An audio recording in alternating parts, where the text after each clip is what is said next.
Victor's perspective.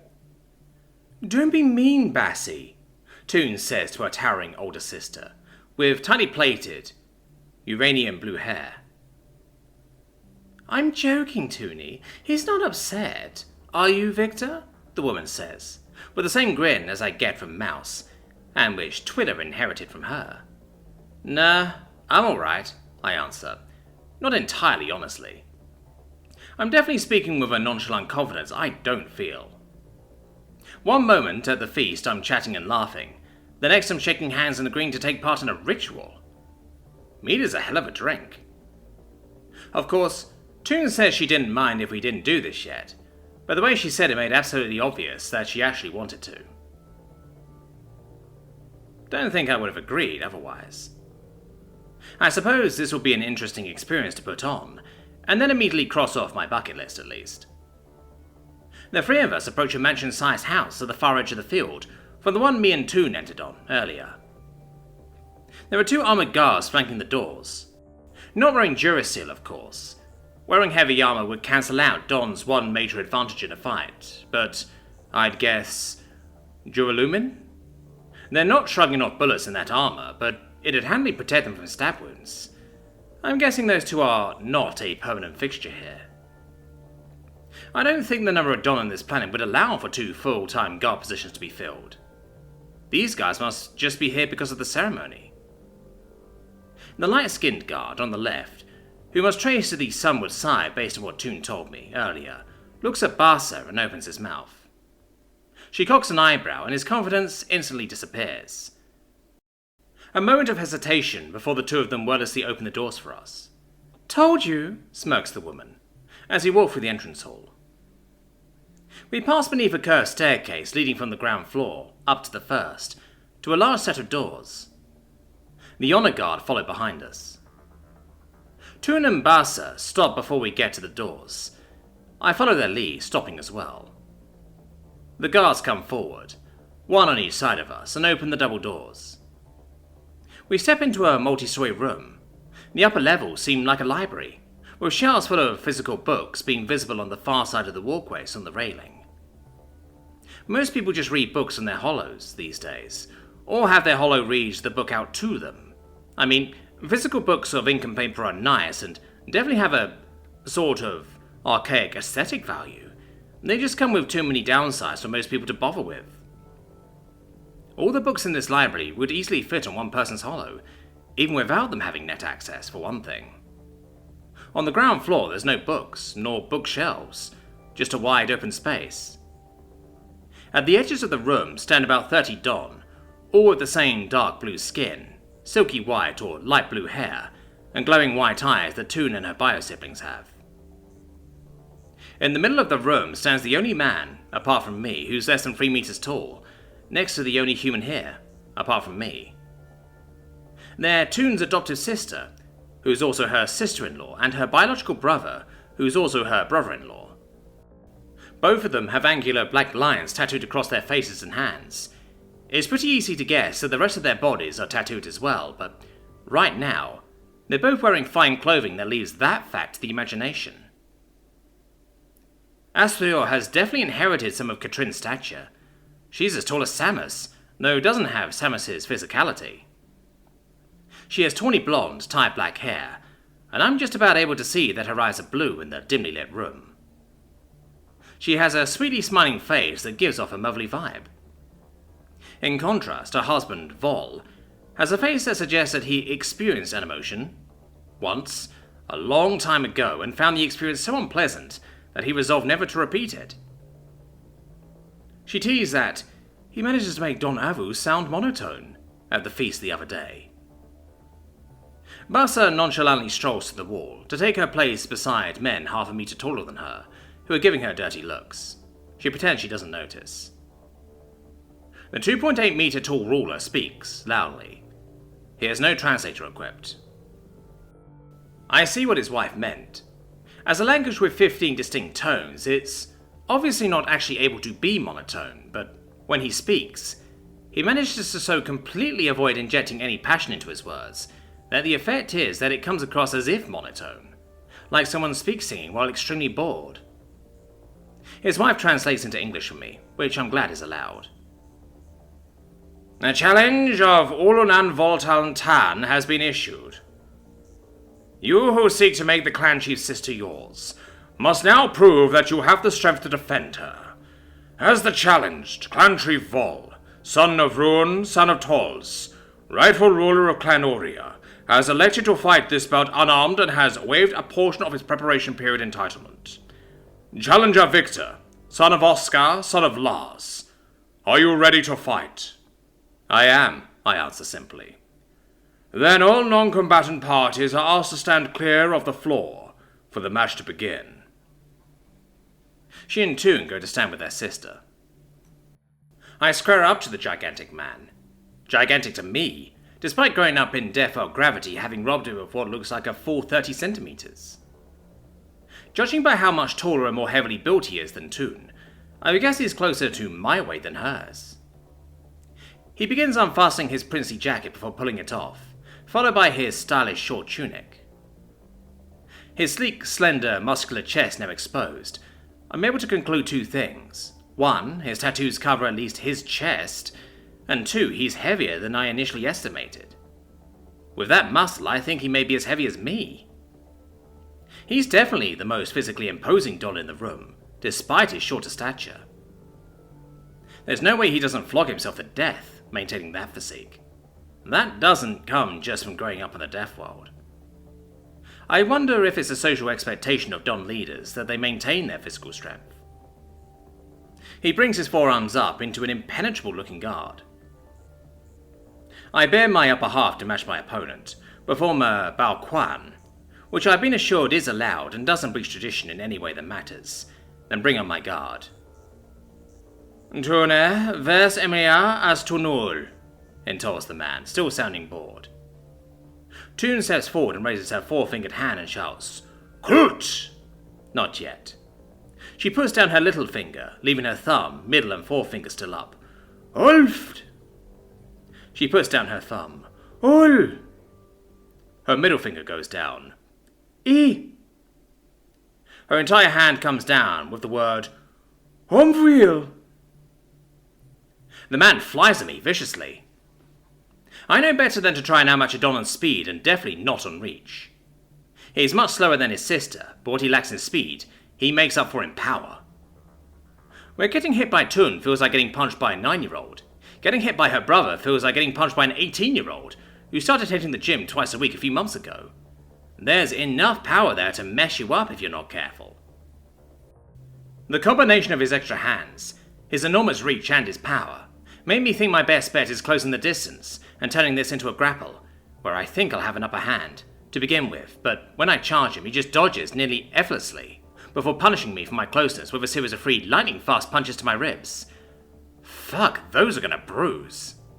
I reassess, concluding that there's no way I'm beating him while he's got juice in the tank. One option presents itself. Hang back and let him tire himself out while I defend, making use of the thing my species has more of than any other, stamina. Not exactly an honourable strategy, but it's the one that gives me the greatest chance to land the one punch I need to end this fight. This man's got nearly 80 centimeters on me, and it makes judging his reach a little difficult. I was always the tallest practitioner at my Guan, so all my skill in estimating reach is pretty useless on such an inhumanely tall man. Not to mention, I think Don have arms that are just a tiny bit longer than humans in proportion to their bodies. I step far enough back that I'm for sure out of his range. I stand still and drop my guard slightly, enough to make my face an appealing target, but not so much that it's obvious that I'm baiting him. He takes the bait, charging forward to throw a punch that definitely would have broken my nose if it had connected. Thankfully, my guard snaps shut just in time to deflect his strike, but it still connects enough that it will leave a bruise on my forearm. It's absolutely worth it though. That little maneuver got me his range. I now know exactly how far away he thinks he can hit me from. I begin dancing at the edge of his reach, never throwing a punch but tantalizing him into thinking he can hit me. He realizes what I'm doing, after the sit for a 7th punch he throws that I dodge or deflect, and tries to close the distance. I evade, continuing to hang just on the edge of where he might be able to hit me and watch, as he slowly but surely exhausts himself. He definitely lasts longer than his little sister ever has, but I can both see and feel his blows losing force. If I were fighting him for real, as in for my life, I would definitely let him keep exhausting himself, but because this is an honor match, happening in front of what I assume is the most influential 10% or so of his clan, I decide to let him keep his dignity and not reduce him to a wheezing mess. I step inside his guard, batting aside his now anemic strikes, and level a half-strength punch into his gut. He grunts, and his upper left hand flies above his head. "Utu!" he shouts. "The challenge has yielded. Victory belongs to the challenger, Victor," interprets his wife. "Rotal mal, dovda done imkara, nurt." The clan chief asked the men of his community to bear witness to his defeat, and to the fact that he is no longer his sister's defender, translates the human woman. Every Dom man in the room brings their 4 hands to their lower face, leaving their eyes exposed. All except one. "You shame yourself, Vol," says the lone dissenter, speaking with a translator equipped, letting me understand him. "To relinquish your sister to this outsider after a single blow is disgraceful." Vol says nothing, nor does he react at all to the accusation that's just been flung at him. "Doadia, read the room," says Bassa disdainfully. "It's obvious that these two are head over heels for each other, and what point is there in asking your clan chief to get beaten half to death to prevent a match that he has no reason to disapprove of? Tell me." The man turns on her, fangs bared and spits. "You're lucky your brother allows you to be here, woman, but do not be mistaken. You have no right to interfere in the business of men." She gives a mirthless smirk. "Oh, you're right. But let's review what your options are, shall we? You can A. volunteer to take your clan chief's place against his wishes, and see how much you like fighting the Death Warder, with abs you could grate cheese on, after he's hit you once, or B. cover your face and accept the outcome." He looks at me. I give an amused shrug of, happy to oblige if you want to go for option A. He scowls and brings his hands up over his lower face. I offer my hand to Vol, and after a moment of hesitation, where I wonder if I've just done something taboo, he takes it and we shake. Me and him get dressed, while everyone, who's neither a sibling or partner of Toon, files from the room.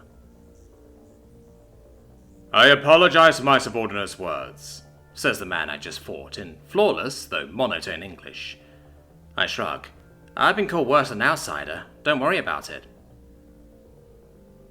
"I recall him reacting similarly when Vovo challenged my mum for me," sighs Astrior, giving her husband's hand a squeeze. "Try to find any excuse to invalidate the result. There's no precedent for an Ulala Voltan fought against the human. You can't fight one against the woman. Katrin yielded too easily. You should have fought my brother. My brother saying he wouldn't fight brings the whole family into such disrepute that a clan chief should consider them beneath him. On and on and on." "I think what he really wanted was for you to choose his daughter instead," adds Bassa, with a smirk. "Never mind that she's 10 years older than you, nor that she's no contact with him, nor that at the time she was planning her own wedding with the girlfriend she met at the uni he didn't want her to attend. Trivial details. I'm sure she would have come running if he told her he wanted her to marry you." "Dowadia's main concern has always been maintaining the traditions of our community," says Vol, seeming like he's never heard of the phrase, damning with faint praise. "Well, never mind all that," beams Astrior at me and Toon. "Congratulations, you two." "Thanks, Assi," beams Toon, back at her adoptive sister, while holding my arm.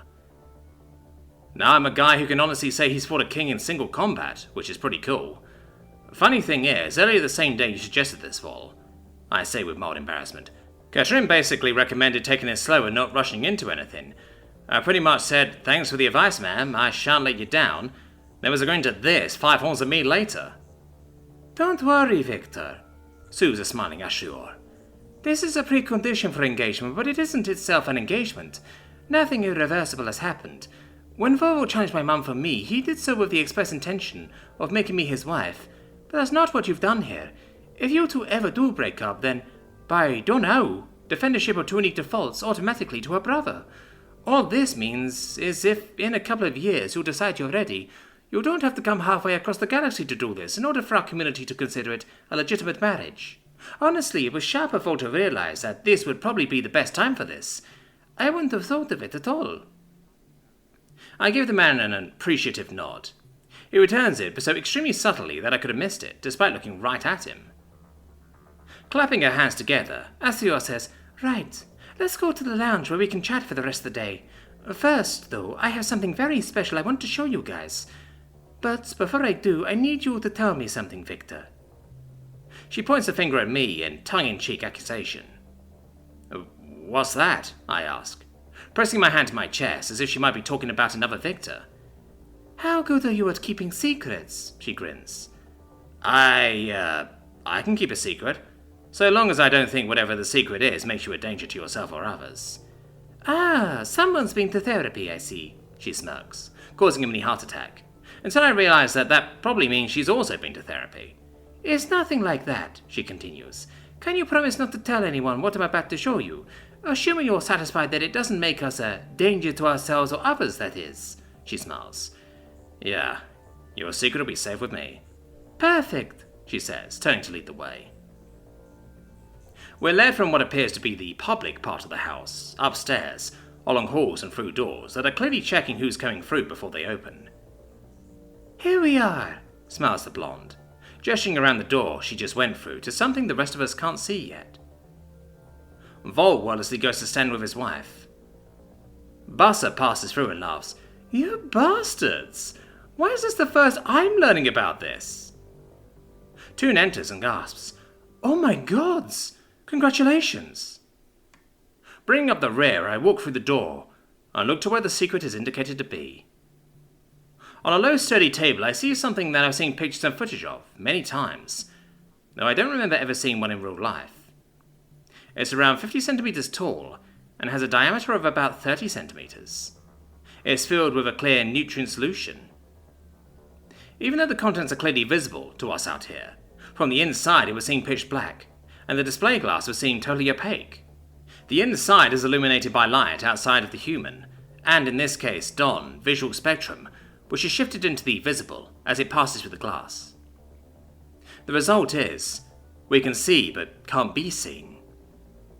What floats inside the artificial womb is a baby, already larger than I think a human newborn would be, though looking like she still has some gestating to do. The features of her face are perfectly designed to look halfway between those of a Don and a human. Her ears are long but have a blunt tip. She has skin that's halfway between the dark blue colour of her father and the pale pinky peach of her mother. Her hair is a platinum blonde colour that looks just a little too silky and iridescent to pass for unmixed human hair. She has her eyes shut, but it's not too much of a stretch to imagine that they'd, likewise, be a halfway point between her mother's blues and her father's glowing whites, perhaps against greys of her eyes as a compromise of her mother's whites and her father's darks. She has 4 arms like a Don, each ending in 5 fingers like a human. Her feet are each equipped with 5 of the most adorable little baby toes that I've ever seen. "Bassa, Toon, Victor, meet Liv Forestdottir,"